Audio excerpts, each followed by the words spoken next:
Why did you make the decision to become straight edge? Did something specific happen, or were you influenced by something? What was it? I don't know what it was. This is my theory. You go through, life is meant to learn lessons. And this is like yoga philosophy. Like we're here, not even necessarily like we're put on earth, not necessarily to like have a good time. We may have a good time, but we're really put here to learn lessons. And according to yoga, it isn't just this lifetime. You learn lessons in this lifetime, and then based on the lessons you learn in this lifetime, you take birth again, and you learn a whole new set of lessons. Or if you didn't learn the lesson, then you have to take birth again in a very, very similar situation to go through another life. So you try to learn whatever particular lesson your soul is working on in that lifetime. So here's my theory, knowing what I know from yoga. For some reason, the lesson of there's no happiness through intoxication, there's only sadness and trouble. I think I kind of came into this world in this birth with that lesson. I'm not even kidding. Like I drank when I was like little, when I was like, in my high school, in my junior high school, kids started drinking when they were like 10. Like no Oh, joke. wow. I'm not even kidding. Like 10. Wow. I probably started drinking around like 12 or 13, but I never liked it. I was just trying to, when you're 12 or 13, you're looking to kind of find your place in this pecking order of high school. You know what I mean? And I thought that I wouldn't be considered cool if I didn't drink and if I didn't go to parties and if I, didn't do all this stuff. But I never, ever, ever liked it. I did it completely reluctantly. And I was just like, well, this is what I got to do, or else I'm going to be a total nerd and nobody's going to like me. And,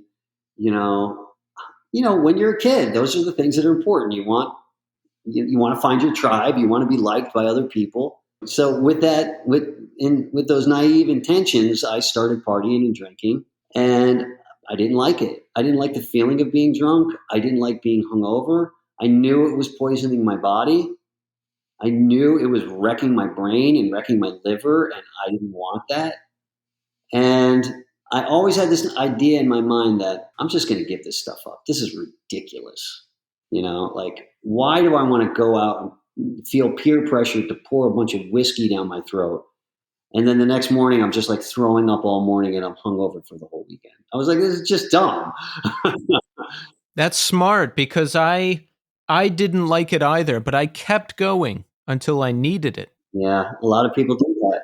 And I really have to give props to Minor Threat because although I was already kind of leaning towards being straight edge and not wanting to do drugs and party and stuff like that anymore, when I heard the song Straight Edge, it just grabbed me. Here's the thing about music that I love. I don't know if maybe you have the same experience with music, but this is what I love about music. You know, I'm a big Smiths fan. I love that band, The Smiths. And it's just amazing. Like, you're kind of feeling a certain way. Maybe you're feeling a little bummed out about something or a little insecure about something. You can't quite articulate it. And then Morrissey comes along with The Smiths and he writes a song and he completely articulates just how you feel.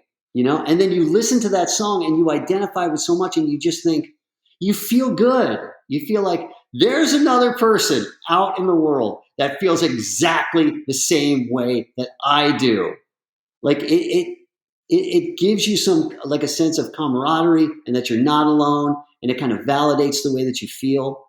And music has done that for me my whole lifetime, over and over and over again. So I didn't. No one was straight edge in my school. Everybody was partying, and I heard that song "Straight Edge." And that's exactly how I felt. I was like, man, I was like, this is exactly how I feel. I'm a person just like you, but I've got better things to do. Sit around, fuck my head, hang out with the living dead. Like that was exactly how I felt. And I felt like here's a person I've never met before, Ian Mackay.